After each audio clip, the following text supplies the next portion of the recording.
नमस्कार, मैं हूं आपके साथ शिप्रा झा। उत्तर प्रदेश के मेरठ में सौरभ सिंह राजपूत की बेरहमी से हत्या की गई और इस वारदात को सौरभ की पत्नी मुस्कान ने अपने प्रेमी साहिल के साथ मिलकर अंजाम दिया है। पहले उसकी हत्या की गई, फिर उसके शव को टुकड़ों में काटकर ड्रम में पैक कर दिया गया। वहीं पुलिस ने मुस्कान और साहिल को गिरफ्तार कर जेल भेज दिया है।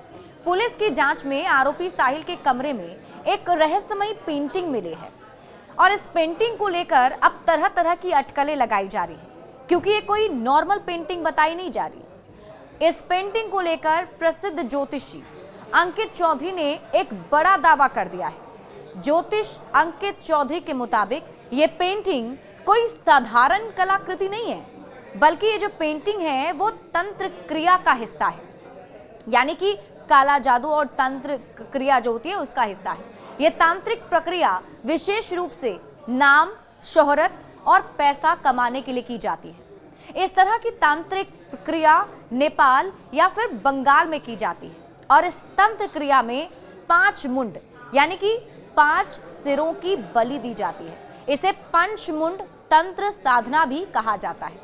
इसके कुछ अन्य नाम भी हैं जो अत्यंत खतरनाक और उच्च स्तर की तांत्रिक प्रक्रिया है। अंकित चौधरी ने बताया है कि पंचमुंड तंत्र साधना अधिकतर उन लोगों की ओर से की जाती है जो तेजी से नाम और धन पाने की इच्छा रखते हैं और शॉर्टकट के जरिए कामयाबी हासिल करना चाहते हैं। इस तरह की साधना में विशेष मंत्रों का जाप करते हुए बलि दी जाती है और ये पूरा अनुष्ठान गहरे नशे की अवस्था में ही किया जाता है।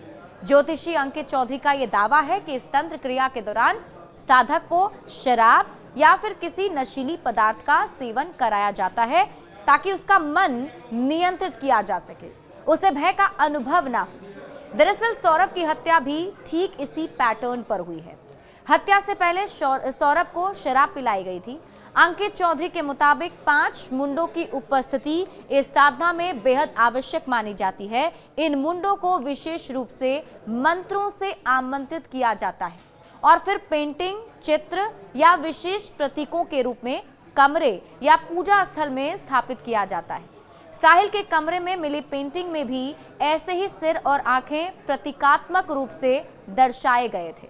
ज्योतिषी अंकित चौधरी के इस दावे से ऐसे भी कयास लगाए जा रहे हैं कि क्या सौरभ की बलि दी गई? क्या सौरभ का मर्डर किसी तंत्र का हिस्सा था?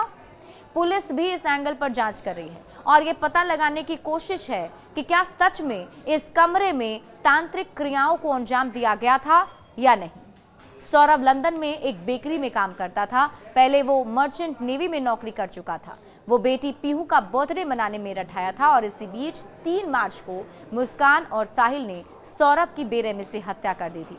पुलिस ने हालांकि दोनों आरोपियों को अरेस्ट कर जेल भेज दिया था और अब आगे की कार्रवाई जारी है। लेकिन इसी बीच इस पूरे मामले को लेकर कई अलग अलग खुलासे हो रहे हैं, क्योंकि जो कमरा है वो कमरा काफी संदिग्ध बताया जा रहा है। जो पेंटिंग मिला है, अब इस पेंटिंग को लेकर नई चर्चा शुरू हो गई है। देखना होगा इस पूरे मामले में पुलिस की तरफ से और क्या कुछ खुलासे किए जाते हैं। बड़े अपडेट्स के लिए आप जुड़े रहिए न्यूज़ 18 बिहार झारखंड के साथ।